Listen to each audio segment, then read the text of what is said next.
Date, December 7th, 2016. Location, Central City. What does it feel like to be happy? This was a question 10-year-old Ethan, a black boy with dark, curious eyes and skin smudged with dirt, asked himself almost every day. He sat cross-legged on a frayed, dusty blanket in the corner of Platform 7, where he and his mother, Margaret, had lived for as long as he could remember. To the travelers rushing by, they were invisible, just two shadows in a place filled with noise and movement. The railway station was alive from sunrise to midnight. Trains hissed and clattered like massive beasts, pulling in with screeches and departing with roars.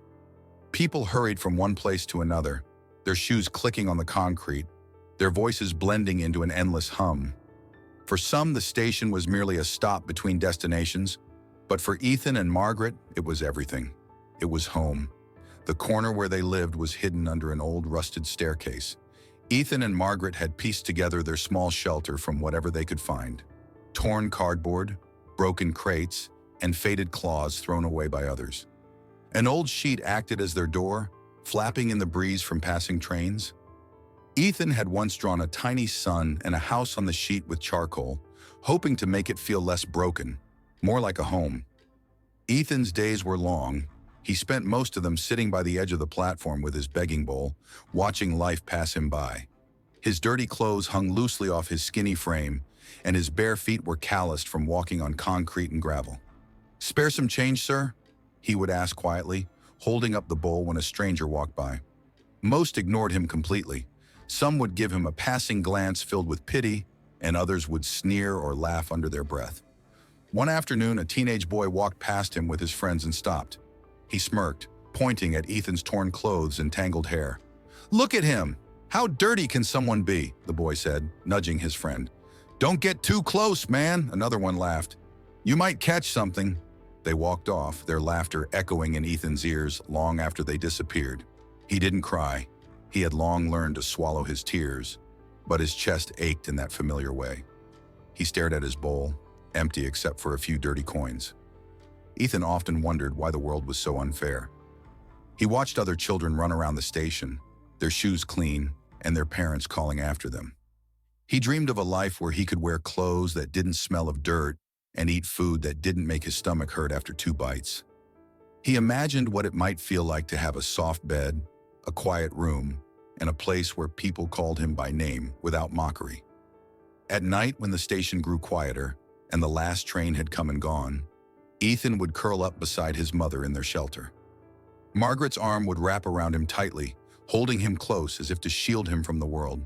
Her hands were always dry and cracked from hours of washing dishes in the tiny cafe near the station. "Ethan," she would whisper, stroking his hair. "One day things will be different. I promise." Her voice was soft but strained, like a song worn down by time.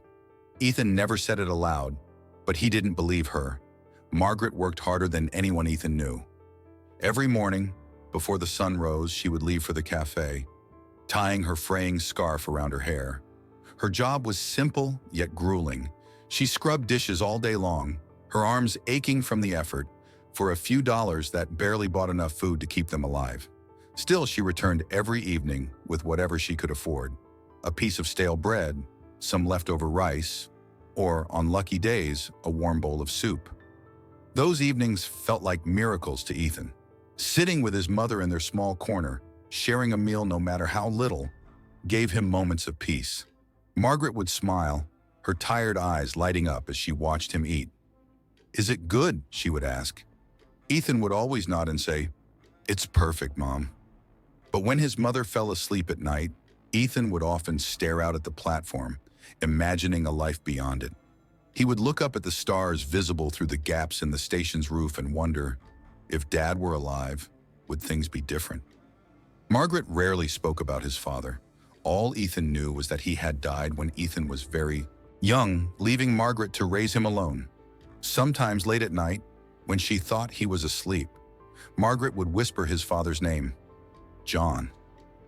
Ethan didn't remember much about him, just a faint image of a man's face smiling down at him. But it was enough to make him miss someone he hardly knew. The station carried on its life, indifferent to the little boy and his mother in the corner. People came and went, and trains screamed their arrival and departure. But for Ethan, each day was the same. The begging, the stares, the hunger, and the dreams that stayed just out of reach. Yet deep down, despite all the sadness, a small voice inside Ethan's heart whispered, "One day something will change." And so, he waited. The station was particularly loud that evening, a restless energy buzzing through Platform 7. Ethan sat near the edge of the platform, his empty begging bowl resting in front of him as he watched people rush to their trains. Margaret had just left for her shift at the cafe, her usual parting words lingering in the air. "Stay here, Ethan. Don't go far. I'll be back soon." Ethan always listened. He knew the station well enough to know that even its crowded, noisy chaos could hide danger. He stayed near their corner, curled up under the staircase, listening to the constant hum of voices and footsteps. The sky outside was beginning to darken. The glow of the station's old lamps gave everything a golden tint, but it also cast long, unsettling shadows. That was when Ethan noticed him. It started with a feeling, like being watched. Ethan looked up and froze. There, standing at the far edge of the platform under the flickering light of a lamppost, was a man. His figure was tall and thin, his face obscured beneath the brim of a wide, weathered hat. He wore a long coat that seemed too heavy for the warm evening air, and his hands were tucked deep into his pockets. The man wasn't moving, wasn't doing anything at all, just staring at him. Ethan felt a chill crawl up his spine. His small hands instinctively gripped his knees as he glanced around. The station was full of people. Surely someone else must see this man too. But nobody seemed to notice. Passengers hurried past, dragging suitcases, laughing into their phones, buying snacks from the vendors. Yet the man didn't look away. Ethan forced himself to turn his head back to his bowl, pretending not to see him. "Don't look at him," he told himself. "He's probably just waiting for a train." But the weight of the man's gaze was like a hand on his shoulder. Ethan couldn't stop himself from looking again. This time, the man moved. Slow, deliberate steps brought him closer. His shoes made an eerie tapping sound against the concrete, loud enough that Ethan could hear it even through the noise of the station. Tap, tap, tap. The man's coat swayed as he walked, his pace unnervingly calm, as though he had all the time in the world. Ethan's heart began to race. He glanced toward the cafe, hoping to see Margaret coming back early, but she was still gone. Panic started to bubble inside him. What does he want? Why is he coming this way? Finally, the man stopped a few feet in front of him. Ethan lifted his head slowly, his wide eyes meeting the shadowed face of the stranger. He still couldn't see much of the man's features, only the faint outline of his jaw and the glint of something dark and sharp in his gaze. The man tilted his head as though studying him. "You're Ethan, aren't you?" the man said suddenly. His voice was low and gravelly, like the rumble of a train engine far in the distance. The sound of it sent a shiver through Ethan's small body. Ethan didn't respond. He couldn't. He just stared, frozen. How did this man know his name? The man seemed unbothered by Ethan's silence. He reached into the pocket of his coat and pulled something out. His hand hovered for a moment, and then he dropped it into Ethan's begging bowl. Clink. The sound echoed in Ethan's ears. It wasn't the jingle of loose change he was used to. It was heavier, sharper.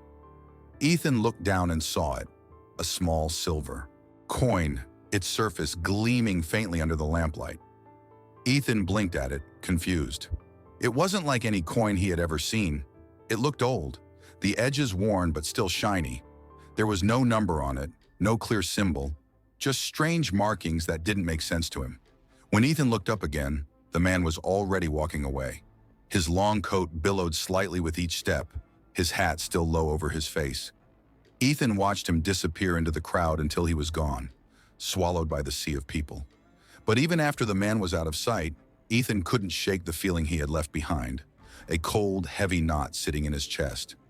Margaret returned from the cafe an hour later, her apron stained with soap and water, her hands cracked from hours of scrubbing. She looked tired, but as soon as she saw Ethan's pale face, she dropped to her knees beside him. "Ethan, what's wrong?" she asked, brushing his messy hair back from his forehead. Ethan didn't say anything at first. He just pointed to the coin sitting in his bowl. Margaret's eyes followed his finger, and when she saw the silver coin, her face went white. She snatched it up quickly, turning it over in her hand, her lips trembling as she examined it.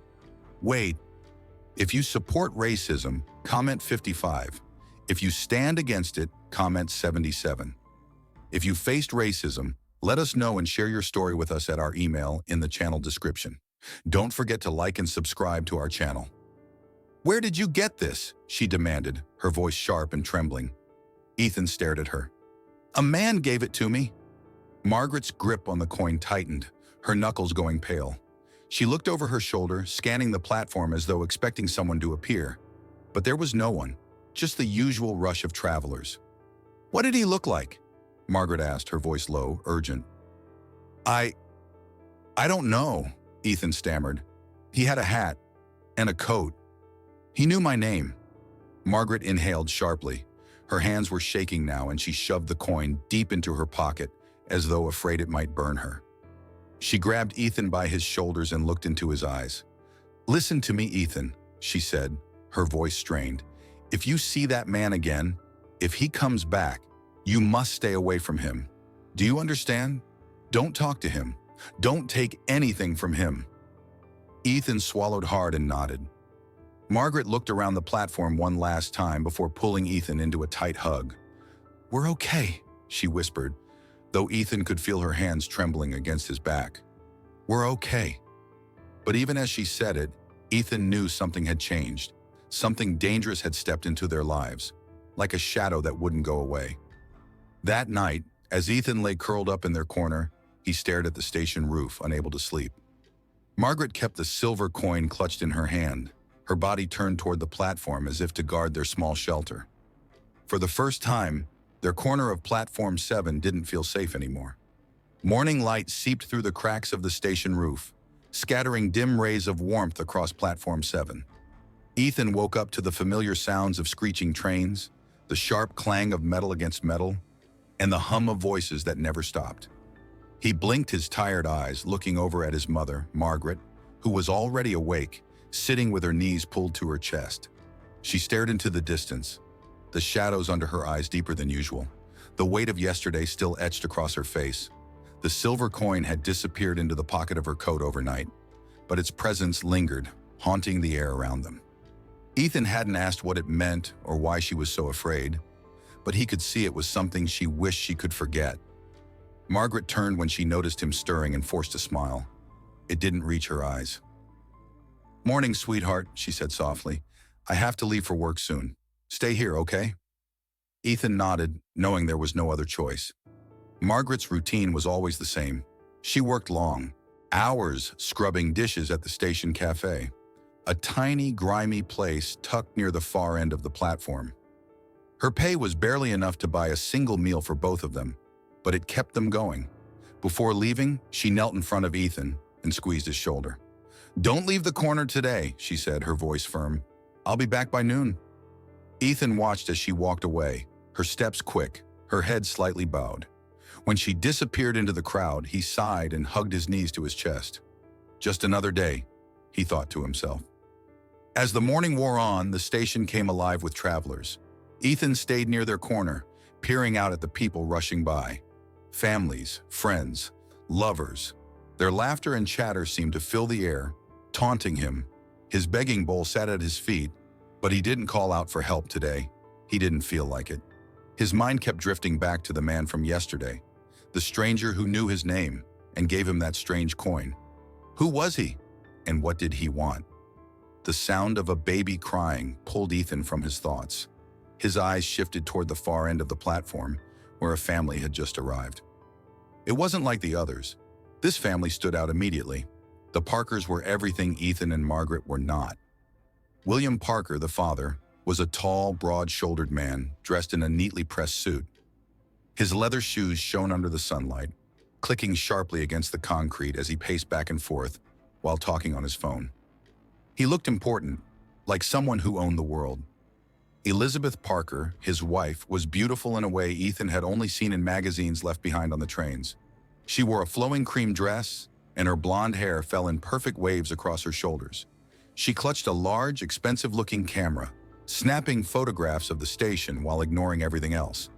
And then there was the baby, Grace Parker, a little girl no older than a year, fast asleep in a pink stroller. Her golden curls peeked out from under a soft, lacy blanket, her tiny fingers curled into fists as she slept peacefully. Ethan's gaze lingered on the baby, his chest tightening. She looked so safe, he thought, so loved. He watched as William barked instructions into his phone, his voice booming across the platform. Elizabeth wandered off a few feet to find a better angle for her photographs. Neither of them seemed to notice that the stroller was slowly beginning to roll away. Ethan frowned. He sat up straighter, his eyes narrowing. The station platform sloped ever so slightly toward the tracks. Normally, no one noticed. But today, as the baby stroller inched forward, propelled by the faintest gust of wind, it became a problem. Ethan's heart skipped a beat. The stroller moved again, just an inch. Then another. The baby was still asleep, unaware of the danger. Why aren't they looking? Ethan thought frantically, his eyes darting between William and Elizabeth. William was still shouting into his phone, his back turned completely to the stroller. Elizabeth, too distracted by her camera, didn't see it either. Ethan looked back at the stroller. It was rolling faster now, its wheels bumping softly over the uneven platform. His breath caught in his throat as he realized where it was headed, straight toward the tracks. And then he heard it, the distant low rumble of an approaching train. The horn blared in the distance, loud and sharp, cutting through the noise of the station. People on the platform turned their heads, looking for the source of the sound, but no one noticed the stroller. No one except Ethan. Panic surged through him. His mind screamed at him to move. Go! Do something. But for a second, just 1 second, he froze. The train was close, too close. He could see it now, a bright light cutting through the dim haze of the platform and growing larger with each passing moment. The stroller was at the very edge, its front wheels teetering above the tracks. And then it tipped. The front half of the stroller fell forward. The baby's weight shifted, pulling the rest of it down. Ethan's body moved on its own. He jumped up, his feet pounding against the ground as he ran toward the stroller. The world around him became a blur. He could hear nothing but the train's horn, the roaring of its engine, and the sound of his own heartbeat thundering in his ears. Faster! Faster! He reached the stroller just as it began to fall completely onto the tracks. With every ounce of strength he had, Ethan grabbed the handle and yanked it backward. His hands burned, the force of it jolting through his small frame.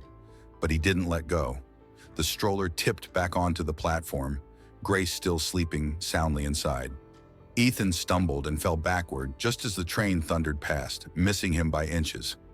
The force of the wind from its speed slammed into him, pushing him against the concrete. His ears rang, and for a moment, everything was silent. The world seemed to pause. Then came the screams. Elizabeth's voice pierced the air first. Grace! She ran toward the stroller, collapsing to her knees as she grabbed it, pulling her baby out and holding her close. Her shoulders shook with sobs as she pressed kisses against Grace's forehead. William dropped his phone and ran to them, his face pale, his eyes wide. He turned to Ethan, who was still sitting on the ground, breathing heavily. You saved her, William said, his voice breaking. You saved my daughter's life. Elizabeth looked up, tears streaking her cheeks. She turned to Ethan and crawled toward him, clutching his dirty hands in her trembling ones. Thank you, she whispered, her voice raw. You're an angel. You're our angel. Ethan couldn't speak. He just sat there staring at them as the crowd began to gather. People clapped and cheered, pointing at the little boy who had just risked his life. But all Ethan could hear was the train's horn still echoing in his head. His hands were shaking and his chest ached. Somewhere in the crowd, he thought he saw a familiar figure, a tall man in a long coat and hat, watching him. Ethan blinked, but when he looked again, the figure was gone. The cheers grew louder, but Ethan felt cold. Something didn't feel right. The crowd on Platform 7 buzzed with murmurs and awe, the sound rippling through the air like waves in a pond.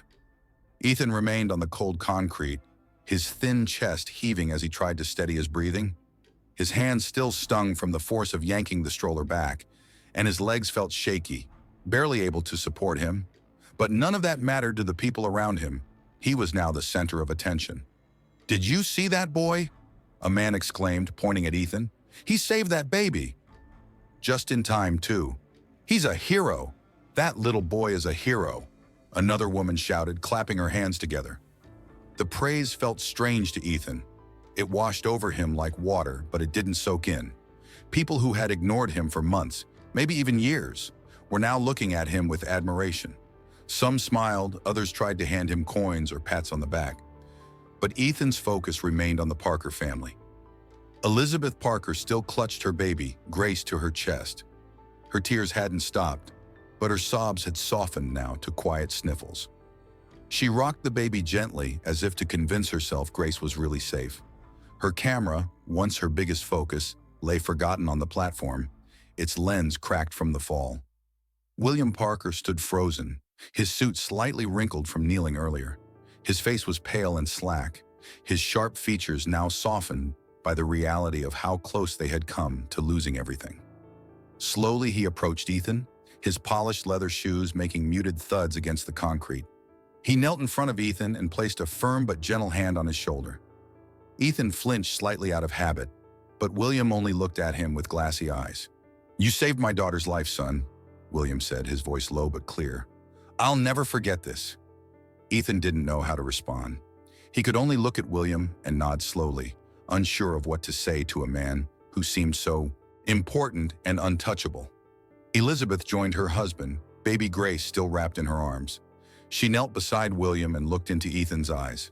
Her face was still wet with tears, but she smiled, a smile full of gratitude and emotion. "You're so brave," Elizabeth whispered, her voice shaky. "What's your name, sweetheart?" Ethan hesitated. People didn't usually care to know his name. He had grown used to being invisible. But now, with everyone watching, he felt like a spotlight was on him. Ethan," he mumbled finally. Elizabeth's smile widened, though her tears continued to fall. "Ethan, you're our angel. I don't know what would have happened if you weren't here." William straightened up, turning toward the crowd that had gathered. His voice boomed with the confidence of a man who was used to being heard. "This boy saved my daughter's life," he announced loudly. "He's a hero, and we owe him more than we can ever repay." The crowd erupted into applause again. Some people even whistled. Ethan felt his face flush with embarrassment. He wasn't used to attention, and all of this felt too big, too strange. From somewhere deep in the crowd, a vendor stepped forward and handed Ethan a small paper bag. Inside was a fresh loaf of bread. "Here, kid," the vendor said with a warm grin. "You deserve a good meal after what you did." Others followed, tossing small bills or coins into Ethan's begging bowl as if he were a performer who had earned a tip. Ethan blinked, stunned at the sudden generosity. For so long, he had begged for coins and been ignored. Now his bowl was nearly full. Margaret arrived moments later, breathless and frantic. She had been on her way back from the cafe when she heard people talking about a boy who saved a baby. Somehow she knew it had to be Ethan. She pushed through the crowd, her apron still damp and stained, and found her son surrounded by strangers. "Ethan!" Margaret cried out, rushing forward. She dropped to her knees and pulled him into her arms, holding him so tightly he could barely breathe. "Are you okay? What happened?" Elizabeth stepped forward. "He saved my baby," she said softly, her voice still filled with disbelief. "Your son saved Grace's life. If he hadn't been here..." "Wait. If you support racism, comment 55. If you stand against it, comment 77. If you faced racism, let us know and share your story with us at our email in the channel description. Don't forget to like and subscribe to our channel." Margaret looked at Ethan, her hands cupping his face as tears filled her eyes. "Is this true?" Ethan nodded slowly. "The stroller. It was falling. I just grabbed it, Mom." Margaret pulled him into another hug, whispering over and over again, "My brave boy. My brave, brave boy." For a moment, all of the station noise faded away. It was just Ethan and his mother, holding each other in the corner they called home. The crowd eventually began to thin out, passengers moving on to catch their trains or return to their routines. but the Parker family stayed. William walked over to Margaret, his face serious but kind. "Ma'am," William began, his voice steady, "I want to help you and your son. You both deserve so much more than this." Margaret looked up, startled. "What do you mean?" William gestured toward the corner where they lived. The tattered blankets, the cracked crates, and the small bowl of coins. It was clear he had noticed everything. "We're not going to forget what Ethan did today," William continued. "Please let us help you. My wife and I, we owe him everything." Elizabeth stepped forward with Grace still in her arms, her face pleading. "We want to give you a home, a real home." Margaret looked between them, confused, almost suspicious. It sounded too good to be true. People didn't offer kindness like this, at least not to her, not to Ethan. "Why?" Margaret asked quietly, her voice shaky. "Why would you do that for us?" Elizabeth's eyes softened. "Because your son saved our world today. It's the least we can do." Margaret looked down at Ethan, who stared back at her with wide, uncertain eyes. He didn't know what to say. Part of him was excited. This was the first time someone had truly noticed him. But another part of him felt uneasy, like something was out of place. Before Margaret could answer, Ethan glanced over his shoulder at the platform beyond the thinning crowd. His breath caught in his throat. The man with the long coat and the wide-brimmed hat was standing there again, just a few feet away. He was watching them. The silver coin burned in Ethan's memory as he stared at the man, unable to look away. The man tipped his hat slowly, as if to acknowledge Ethan, and then vanished into the crowd without a word. Ethan shivered, his small hands clenching into fists. Something felt wrong. No matter how many people smiled at him, no matter how much praise he received, he couldn't shake the feeling that the shadow was still there, watching, waiting.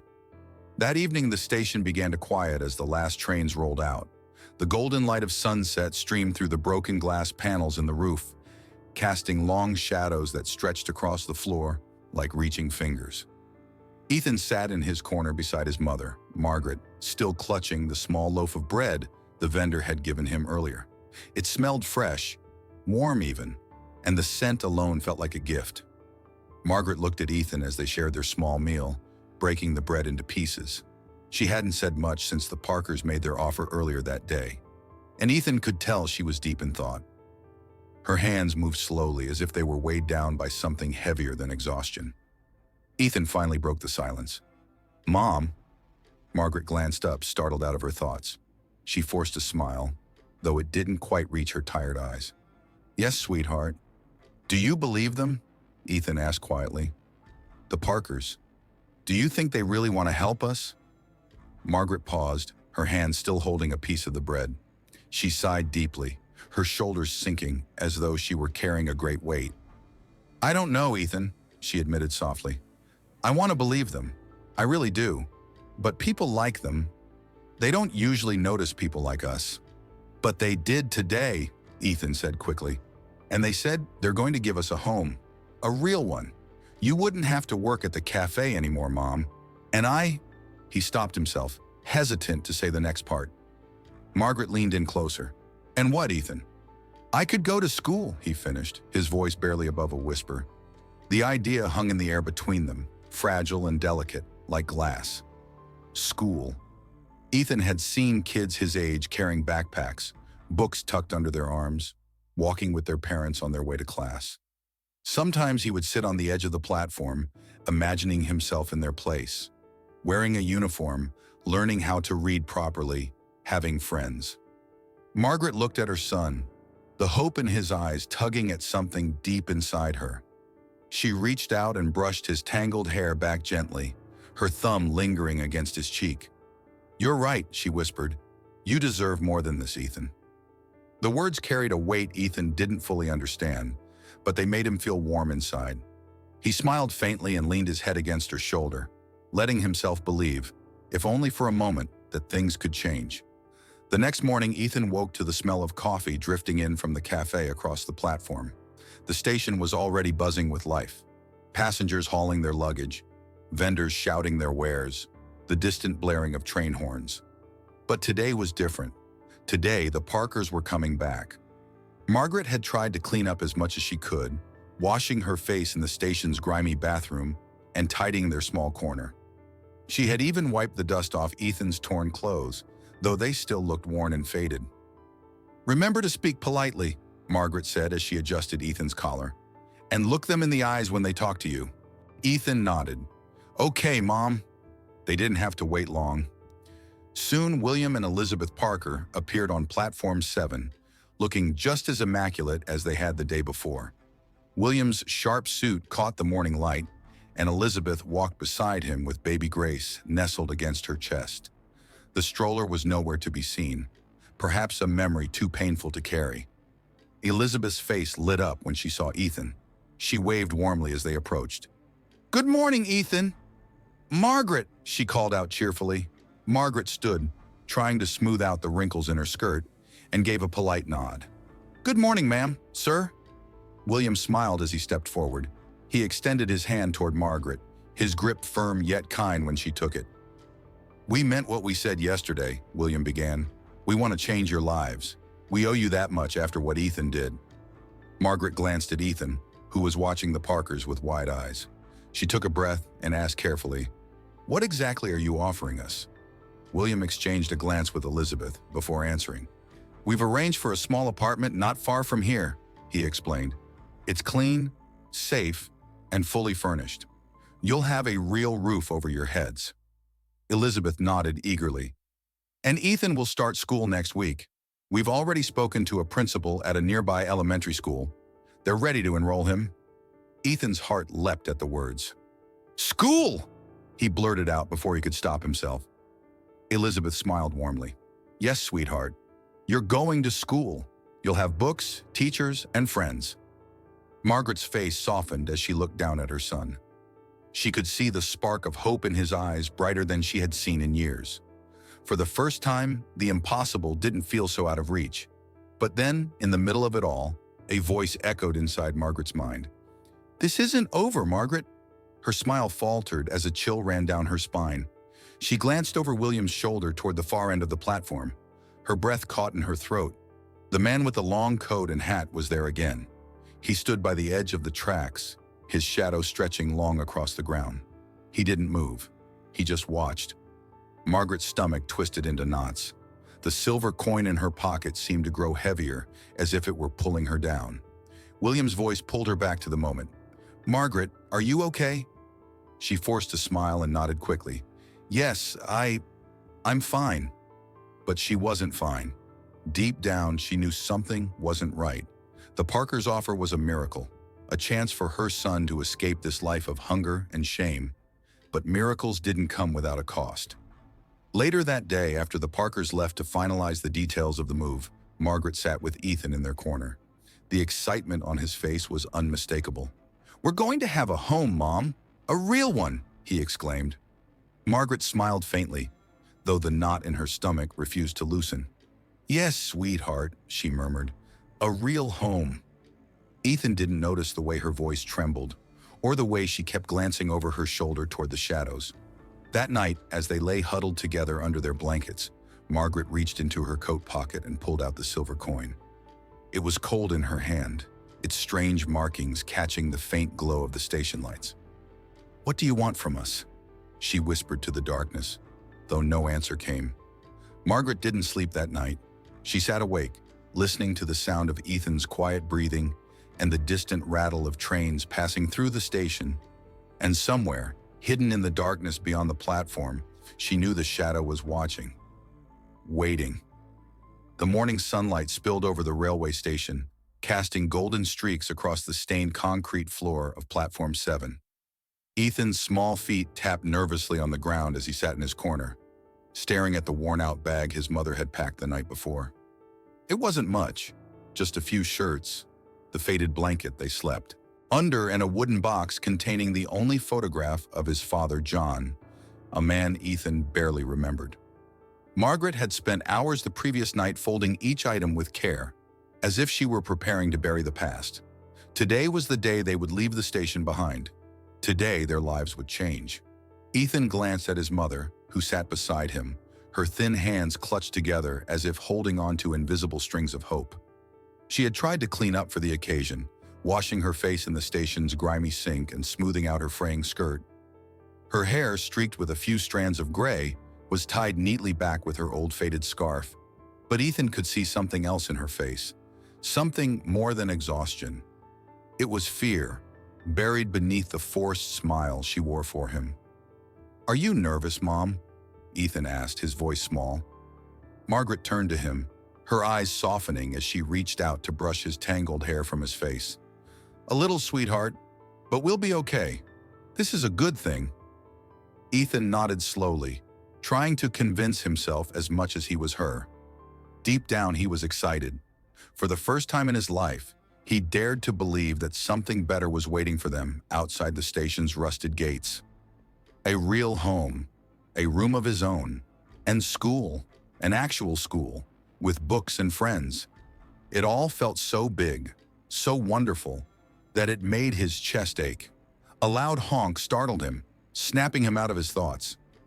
Ethan looked up to see a sleek black car pulling to a stop just beyond the station's entrance. The sunlight gleamed off its polished surface, reflecting the faces of the curious onlookers who had stopped to stare. William Parker stepped out of the car first, dressed in his usual sharp suit. He stood tall and confident, his broad shoulders squared as he looked around the platform. Even in the chaotic setting of the station, he looked out of place, like someone who belonged in tall glass buildings, not on a dirty railway platform. Margaret stood, pulling Ethan up gently by the arm. She held their bag tightly as William approached with a warm, reassuring smile. "Good morning, Margaret. Ethan." Margaret nodded politely, though her grip on Ethan's hand tightened. "Good morning, Mr. Parker." William crouched down to Ethan's level, his smile softening. "Are you ready to see your new home, Ethan?" Ethan nodded quickly, unable to hide the spark of excitement in his eyes. "Yes, sir," he said, his voice stronger than he expected. William ruffled his hair lightly before standing back up. "Well then, let's get going. You two have a new life to start." Margaret hesitated for just a moment, glancing back at the corner where they had spent so many years. It looked so small now, a sad pile of cardboard and blankets hidden under the staircase. How could something so insignificant hold so much of their pain? She swallowed hard and turned back to William. "We're ready." The car ride felt like a dream. Ethan had never been inside something so luxurious before.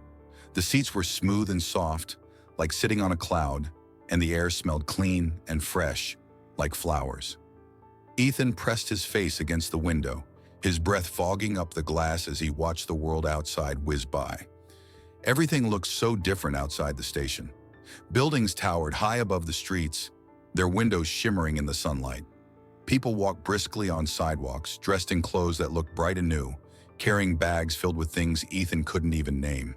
Cars honked, children laughed, and for the first time, Ethan realized just how big the world truly was.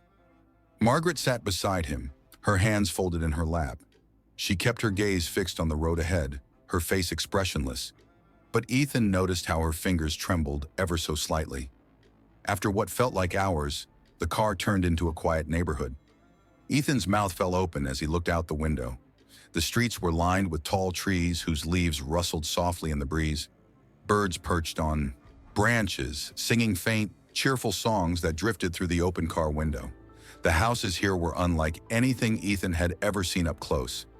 Each one looked perfect, painted in bright colors, their windows spotless, their lawns neatly trimmed. Flowers bloomed in gardens and small white fences bordered the yards, as though the houses themselves were smiling. The car came to a stop in front of a small white house with blue shutters. Ethan stared, unable to believe his eyes. It wasn't big or grand like the buildings they had passed, but it was beautiful. It had a little porch with a chair and a mailbox by the fence. The windows sparkled in the sunlight, and there were flowers planted neatly under the front window. "Is this ours?" Ethan whispered, his voice full of wonder. William smiled and stepped out of the car. "This is your new home, Ethan." Margaret climbed out slowly, her feet hesitating on the gravel path leading to the house. She looked up at it, her eyes scanning every detail as though she expected it to disappear at any moment. Ethan, on the other hand, jumped out of the car and ran to the front steps, his hands pressed against the wooden railing as he grinned back at his mother. "Mom, look, it's real." Margaret nodded faintly, her lips pressed into a thin line. "It's real, Ethan." William unlocked the door and stepped aside, motioning for them to go in. Ethan rushed through the doorway, his bare feet sinking into the soft carpet. He stopped in the middle of the living room, turning in slow circles as he took it all in. The walls were painted a warm cream color, and sunlight poured in through the windows, filling the space with light. A small couch sat against one wall, clean and firm, and a kitchen table with 2 chairs stood near the open kitchen. It was simple, but it was beautiful. Ethan's eyes went wide when he saw the bedrooms. One of them had a small bed with a blue blanket folded neatly across it. There was even a window that looked out onto the street. Ethan ran to the bed and sat down carefully, as though afraid it might vanish beneath him. "Is this my room?" he asked, his voice trembling with disbelief. William leaned against the doorframe, smiling.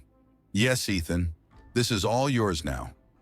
Margaret stood in the hallway, clutching the strap of her bag as she watched her son. She should have been happy. She wanted to be happy. But a knot of unease twisted in her stomach, growing tighter with each passing moment. Something didn't feel right. As Ethan explored his new room, Margaret turned and glanced toward the corner of the hallway. For a split second, she thought she saw a shadow move, a tall figure lingering near the window. Her breath caught, and she blinked. The shadow was gone. Margaret's fingers curled around the small silver coin in her coat pocket. It was still there, cold and heavy, its strange markings pressing against her palm. William's voice startled her. "Margaret, are you all right?" She forced a smile and nodded quickly. "Yes, I'm fine." But as night fell and the house grew quiet, Margaret sat alone in the darkened living room, the silver coin resting on the table in front of her. The light of the moon caught its surface, making its markings shimmer like something alive. She heard it again, the faint creak of the hallway floorboards. Margaret turned her head slowly, her heart pounding. At the end of the hallway, the shadows seemed darker than before, as though they were gathering. For a moment, she thought she saw him, the man with the hat standing just beyond the light. Her chest tightened, and she whispered to the empty room, "What do you want from us?" The shadows didn't answer, but Margaret knew they weren't done with her yet. The morning sun crept into the small white house, spreading warmth and light across every room. Birds chirped outside the window, and the faint hum of cars could be heard from the distant street. To any outsider, it would seem like a perfect morning, the kind of morning Margaret and Ethan had only ever dreamed of. But inside, the walls of the house, the night's events still lingered like an unshakable chill. Margaret sat stiffly on the worn armchair in the corner of the living room, her back pressed against the soft cushion as though she were afraid to move. Her hands shook faintly as they rested on her lap, and her gaze remained fixed on the coffee table in front of her, where the silver coin lay.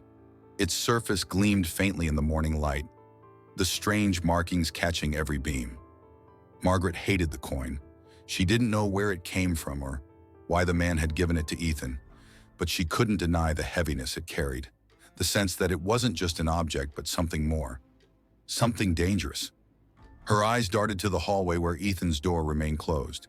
He was still asleep, resting peacefully after an evening full of laughter and excitement. Last night, he had gone to bed talking about his new school, asking questions Margaret hadn't known how to answer. "Will I get homework, Mom? Do kids bring their lunches to school? Will I make friends?" Margaret had smiled, offering him quiet reassurances, but her mind was far away, back in the darkness of the hallway, back to the sound of footsteps, back to the figure standing under the street lamp, watching her house with that unrelenting stillness. She had locked every door and window before dawn, moving through the house with shaking hands.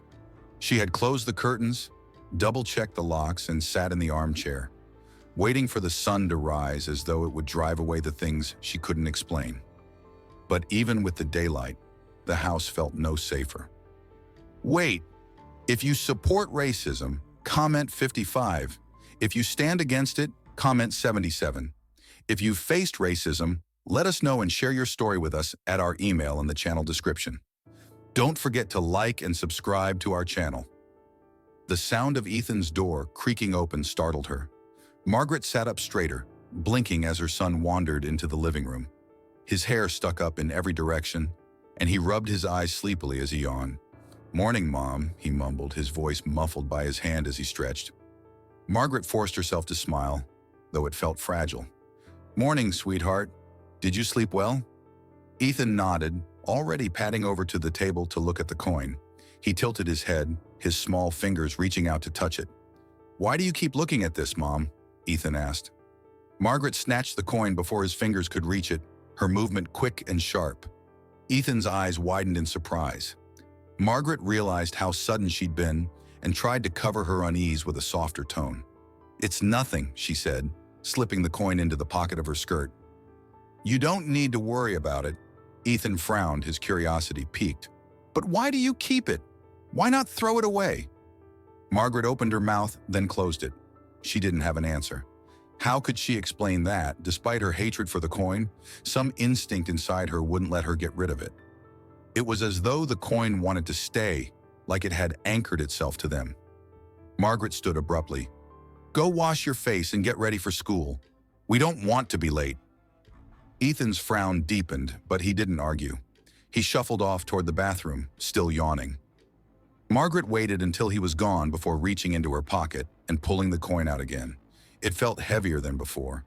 The strange carved symbols seemed more pronounced now, as though they had deepened overnight. She turned the coin over, tracing the odd markings with her thumb. A sharp chill ran up her spine as she remembered the man in the long coat. His shadow still haunted her, the slow way he moved, the way he watched without blinking. Margaret squeezed the coin tightly in her hand, whispering to herself, "What do you want from us?" The coin, of course, gave no answer. An hour later, Margaret stood with Ethan on the front steps of their new house. The street was quiet and calm, lined with tidy houses and trimmed lawns.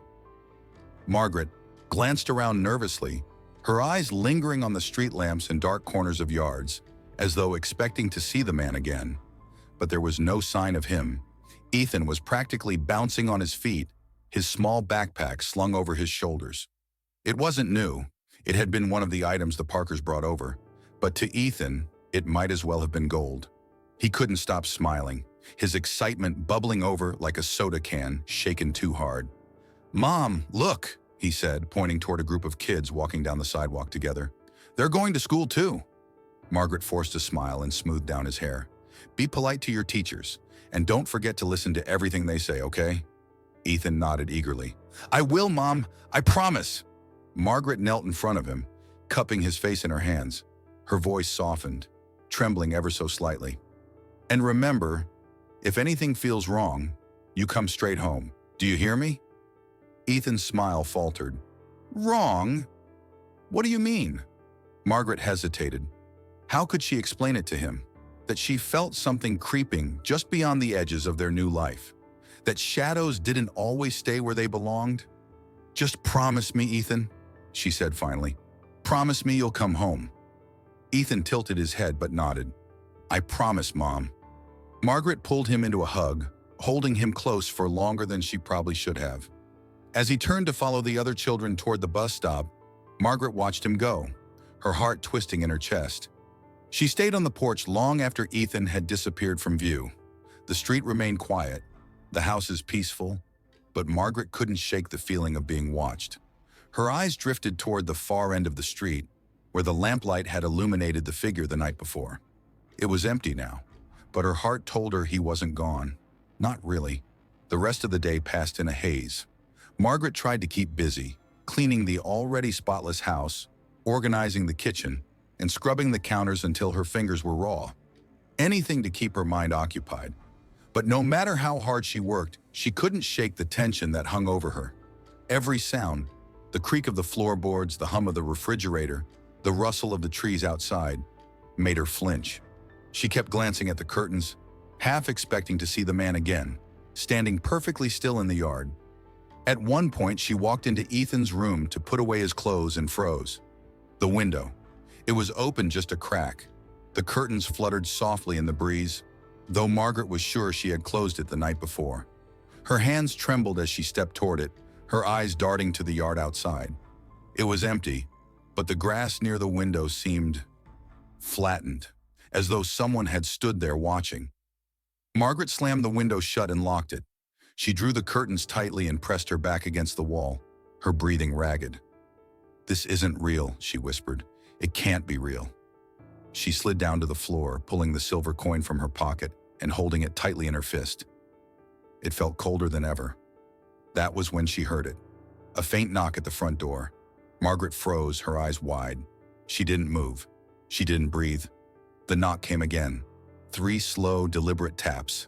Knock, knock, knock. Margaret's pulse roared in her ears. She stood shakily and crept toward the living room, her feet silent against the carpet. She peeked through the window, her heart racing.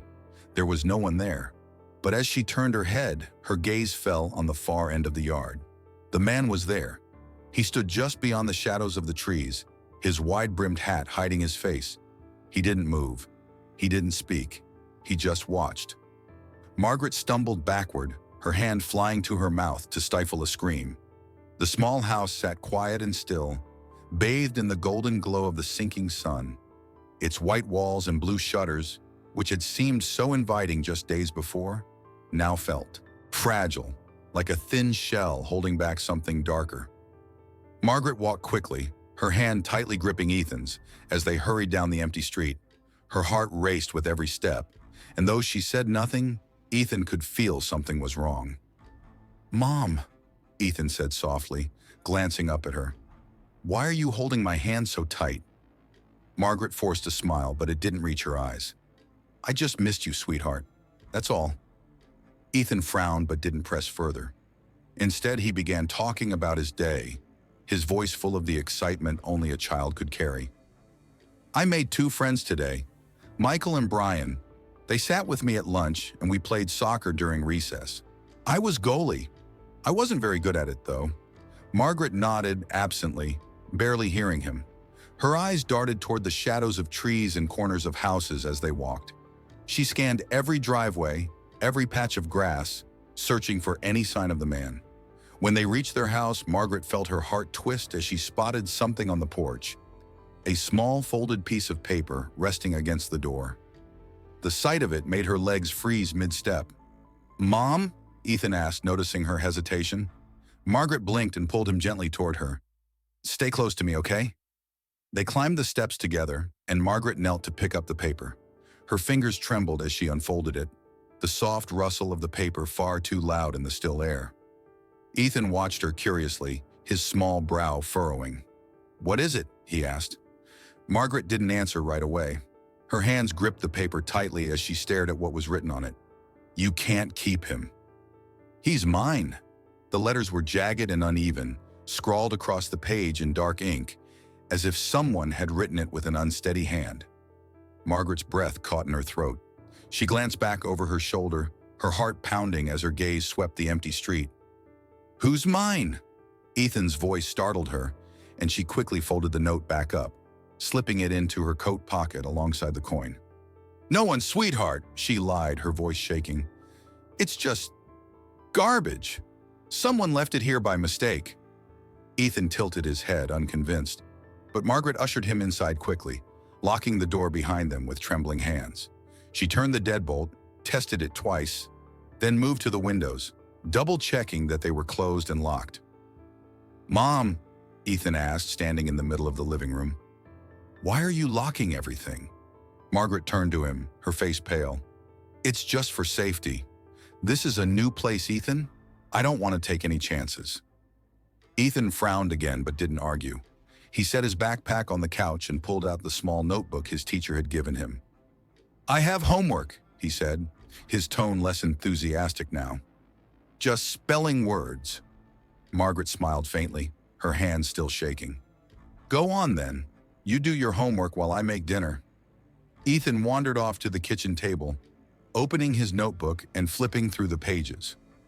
Margaret watched him for a moment, then turned her attention to the folded note in her coat pocket. She pulled it out slowly, as though afraid it might burst into flames in her hands. "You can't keep him. He's mine." The words made her chest tighten.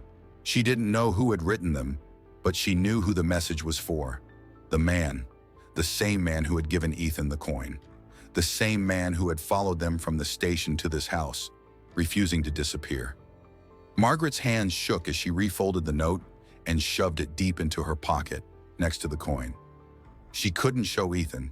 He didn't need to know. He deserved to feel safe, even if she didn't. The hours ticked by slowly. Margaret busied herself in the kitchen, chopping vegetables with trembling hands. The rhythmic clink of the knife against the cutting board, the only sound filling the room. Ethan worked on his homework quietly, humming to himself every now and then. But the house didn't feel safe. Margaret couldn't stop herself from glancing out the kitchen window. The sun had almost set completely now, and the trees outside were nothing more than dark shapes against a dim, purple sky. Each time she looked, she half expected to see the man standing there, still and silent, just beyond the glass. But the yard remained empty. By the time dinner was ready, Margaret could barely eat. Her hands shook as she set the plates down on the table, forcing a smile for Ethan's sake. "Spaghetti," she said softly. "Your favorite." Ethan grinned, twirling a forkful of noodles onto his plate. "It's so good, Mom," he said with his mouth half full. "You're the best cook ever." Margaret smiled faintly, but her stomach was too twisted with fear to eat. She pushed the food around on her plate, her eyes darting toward the living room window again and again. After dinner, Margaret sent Ethan to bed, tucking him in with extra care. She lingered in his room longer than usual, sitting on the edge of his bed and brushing his hair back as he talked about his plans for tomorrow. "Michael said I can sit with him on the bus tomorrow," Ethan said sleepily, his eyelids growing heavy. "He's my best friend now." "That's wonderful, sweetheart," Margaret whispered, her voice soft. "Will you come pick me up again tomorrow, Mom?" Ethan mumbled, his voice already drifting toward sleep. Margaret bent down and kissed his forehead. "Of course, baby. I'll always come for you." Ethan sighed contentedly, rolling onto his side. Margaret stayed for a moment longer, watching him breathe. He looked so small, so peaceful, curled up under the soft blue blanket. "I'll keep you safe," Margaret whispered. "No matter what." She stood and quietly slipped out of the room, pulling the door halfway closed behind her. Margaret sat in the living room well into the night, staring at the folded note and the silver coin on the table in front of her. The clock on the wall ticked steadily, each second stretching longer than it should. She rubbed her temples, her mind clouded with exhaustion and dread. Then from the corner of her eye she saw it. A shadow moved past the window. Margaret froze, her heart stopping in her chest. The living room lamp was dim, but the curtains were still drawn back, just enough for her to see outside. Slowly her gaze shifted to the window.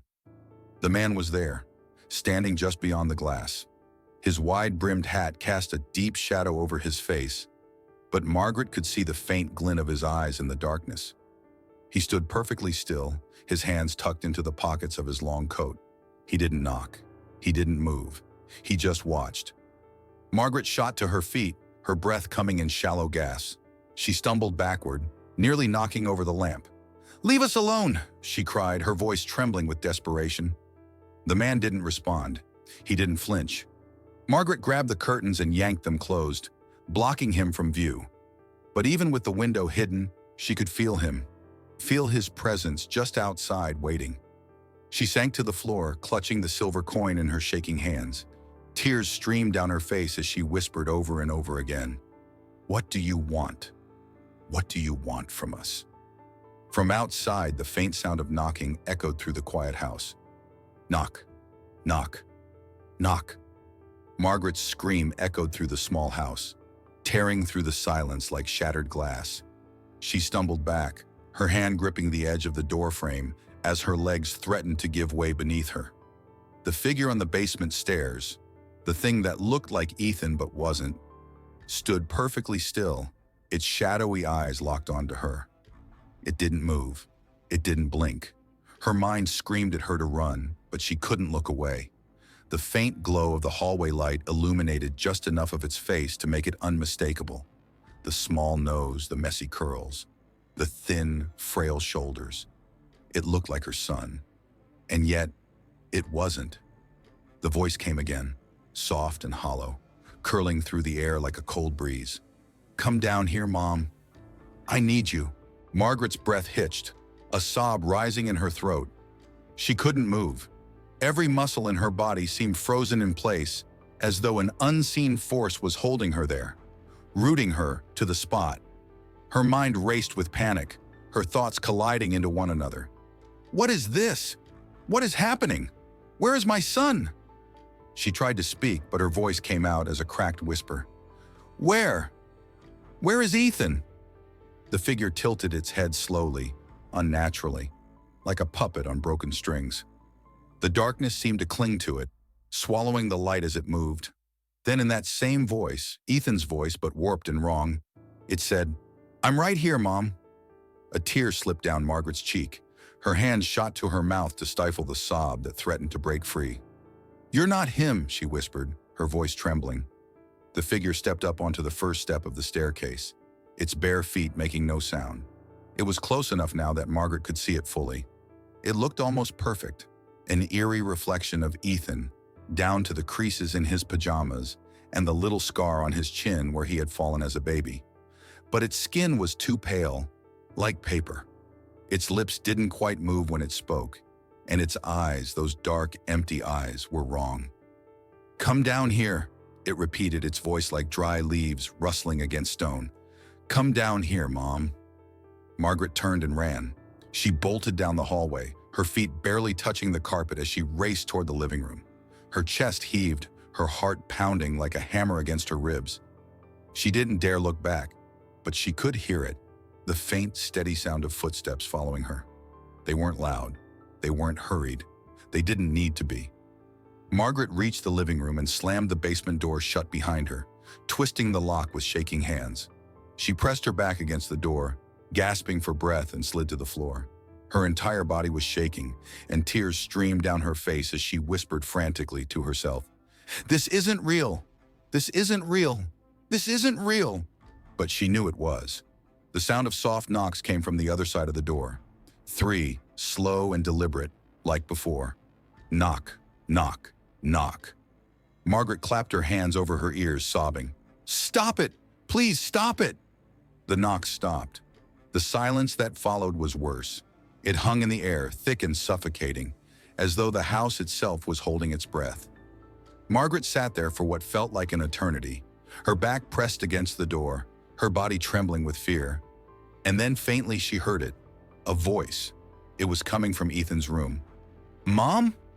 Margaret froze, her breath catching in her throat. It sounded like Ethan, his real voice, not the warped, hollow one that had spoken from the basement.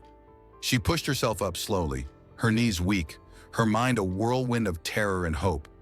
Ethan, she whispered. Mom, where are you?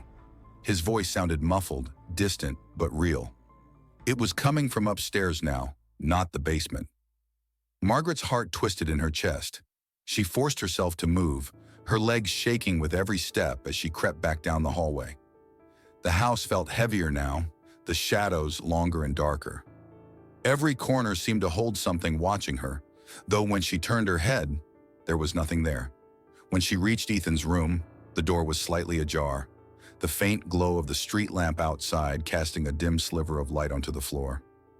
Ethan, she called softly, her voice trembling. There was no answer. She pushed the door open. Ethan was sitting on the edge of his bed, his small back hunched over, his head hanging low. He wore his pajamas and his bare feet dangled just above the floor. The room was silent except for the sound of his breathing, soft and uneven, like he was crying. Ethan, Margaret whispered, tears filling her eyes. Baby, what's wrong? Ethan didn't answer.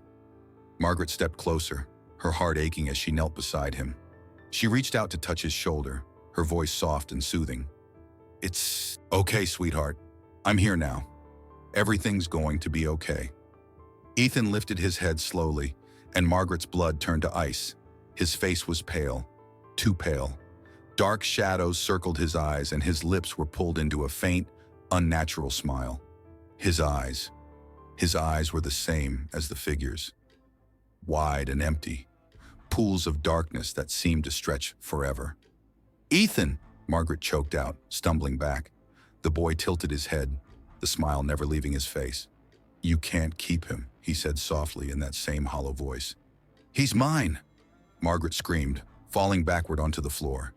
She scrambled toward the door, her hands slipping against the carpet as she tried to push herself up. The boy on the bed, the thing on the bed, watched her with unblinking eyes, his smile stretching wider and wider until it looked inhuman. "Give him back," the voice whispered, echoing through the room. It seemed to come from everywhere. Beneath the bed, behind the walls, inside her head. "Give him back to me." Margaret grabbed the door frame and pulled herself into the hallway. She slammed the door shut behind her and ran. Her mind was a haze of terror, her vision blurred by tears as she stumbled down the stairs, nearly tripping over her own feet. When she reached the living room, she collapsed onto the couch, gasping for air. She could still hear the voice, soft, insistent, worming its way into her thoughts. "He's mine." Margaret clutched the silver coin in her hand, pressing it so tightly into her palm that the edges cut into her skin. She stared down at it, her tears blurring its strange markings. "What do you want from us?" she sobbed. But this time, there was no whisper, no knocking, only silence. Margaret stayed there, trembling and broken, as the house around her seemed to grow colder. She knew the truth now. The man, the thing, had followed them here for a reason, and it wasn't going to stop until it took what it came for. Ethan, her son. As dawn broke and the first light crept through the curtains, Margaret sat on the couch, staring blankly at the coin in her bloodied palm. The shadows in the corners of the room seemed to shift, as though retreating for now. From upstairs, she heard the faint creak of a door opening. "Mom?" It was Ethan's voice again, soft and real. But Margaret didn't move. She didn't dare. The knocks returned. Knock, knock, knock. Each sound reverberating through the small house like a slow, deliberate heartbeat. Margaret crouched on the living room floor, her back pressed against the couch. The silver coin gripped so tightly in her trembling hand that the edges dug into her palm. She could feel it pulsing, cold, unrelenting, as if alive. From her position, she could see the hallway leading to the back door, where the sound continued. The knocks were soft but insistent, like the man on the other side knew he didn't need to rush. He was waiting. He always waited. Margaret could feel his presence pressing against the walls, pushing into the corners of the house, suffocating the very air she breathed. For a moment, she thought she heard the faint sound of him breathing, slow, steady, patient. "No," she whispered through gritted teeth, shaking her head violently as tears streamed down her cheeks. "You can't have him. You can't." The knocking stopped. The silence was so immediate and so sharp that it sent a chill down Margaret's spine. She stayed frozen, her eyes darting toward the back door, expecting it to rattle or swing open at any moment. But nothing happened. And then she heard it. From deep within the house, upstairs this time, came the sound of faint footsteps, slow, deliberate, and light, like a child's bare feet padding softly against the wooden floorboards. Margaret's heart lurched in her chest. She knew those footsteps. She had heard them 1,000 times before, on nights when Ethan crept to her room after a nightmare, or when he snuck down the stairs to get water late at night. But these footsteps were wrong, too slow, too controlled. Margaret rose to her feet, shakily, her breath catching as she listened. The sound moved across the ceiling above her, toward the hallway where Ethan's room sat at the end. Margaret's body tensed as though every muscle was screaming at her to run, but she couldn't. Her son was upstairs, her Ethan. The footsteps stopped, and then faintly, a voice drifted down the stairs, soft as a whisper. "Mom, help me." Margaret's body went cold. It was Ethan's voice. It sounded real. It sounded desperate. But Margaret knew better. She knew what had been lurking in the shadows since the day the man in the hat gave Ethan that cursed coin. She knew that nothing in this house could be trusted anymore. Not the quiet, not the light, not even her son's voice. And yet, what if it was Ethan? What if he needed her? The thought tore through her like a blade. She couldn't leave him. No matter what haunted these walls, no matter what she had seen or heard, she had made a promise to keep him safe, to protect him from the darkness that had followed them for so long. Margaret wiped the tears from her face with the back of her shaking hand and forced herself to move. Each step toward the stairs felt like walking into a trap, the weight of the house pressing down on her like unseen hands. She reached the base of the staircase and stared upward. The hallway above was bathed in dim shadows, the faint morning light barely stretching past the first step. The air was colder here, and Margaret felt it seep into her bones. "Ethan," she called softly, her voice breaking. No answer. Her trembling hand gripped the banister as she took the first step. The wood creaked beneath her weight, and the sound made her wince.